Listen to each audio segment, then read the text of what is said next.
വെള്ളാപ്പള്ളി നടേശൻ നടത്തിയിട്ടുള്ള മുസ്ലിം വിരുദ്ധ പ്രസ്താവനകൾ പാർട്ടി തള്ളിക്കളഞ്ഞത് തന്നെയാണ്. SNDP ശ്രീനാരായണ ഗുരുവിൻ്റെ ആശയങ്ങളിൽ നിന്നും ഏതെല്ലാം സന്ദർഭങ്ങളിൽ വ്യതിചരിക്കുന്ന എല്ലാ രീതിയിലും ശക്തമത്തായ നിലപാട് സ്വീകരിച്ചിരുന്നു എന്നുള്ളതും ശരിയാണ്. എന്നാൽ ഈ അടുത്ത കാലത്ത് അദ്ദേഹത്തിൻ്റെ മുസ്ലിം വിരുദ്ധ പ്രസ്താവനയെ ഏറെ ശക്തമായി പ്രതിരോധിച്ചില്ല എന്ന ഒരു പൊതു അവബോധം പ്രത്യേകിച്ച് ന്യൂനപക്ഷ ജനവിഭാഗങ്ങളിൽ രൂപപ്പെട്ടിട്ടുണ്ട്. ഇത്തരത്തിൽ രൂപപ്പെട്ട ഒരവബോധത്തെ,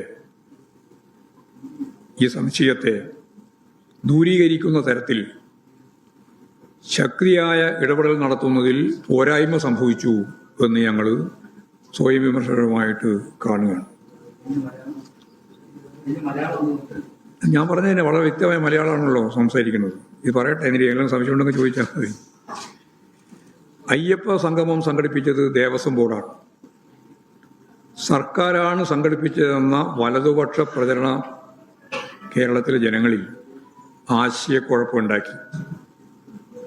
രാജ്യത്തെ മതനിരപേക്ഷതയെ തകർക്കുന്ന RSS യഥാർത്ഥത്തിൽ ഇതിനെ ശക്തിയായിട്ട് എതിർക്കുന്ന സമീപനമാണ് സ്വീകരിച്ചത്. ഇതിൽ വളരെ പ്രധാനപ്പെട്ട ഒരു പ്രശ്നമായിട്ട് എന്നെ കണ്ടത് RSSന്റെ ഇന്ത്യയിലെ ഏറ്റവും പ്രമുഖനായ വക്താവ് UPയുടെ മുഖ്യമന്ത്രി യോഗി ആദിത്യനാഥിൻ്റെ സന്ദേശം വലിയ രീതിയിലുള്ള ചർച്ചയ്ക്ക് ഇട നൽകിയ രീതിയിൽ ആ സന്ദേശം അവിടെ വായിച്ചു എന്നത് ശരിയായിരുന്നില്ല എന്ന നിലപാടാണ് ഞങ്ങൾ സ്വീകരിക്കുന്നത്. സർക്കാരാണ് അയ്യപ്പ സംഗമം സംഘടിപ്പിച്ചതെന്ന വ്യാപകമായ പ്രചാരവേല ശരിയായിരുന്നില്ല. ദേവസ്വം ബോർഡായിരുന്നു ഇതിനു മുമ്പും ഇതുപോലെ സംഗമങ്ങൾ സംഘടിപ്പിച്ചിട്ടുണ്ട്. അവിടെ ആ സംഗമം സംഘടിപ്പിച്ചതിൻ്റെ ഒന്നും ഭാഗമായിട്ട് പ്രശ്നങ്ങൾ ഉണ്ടായിരുന്നില്ല.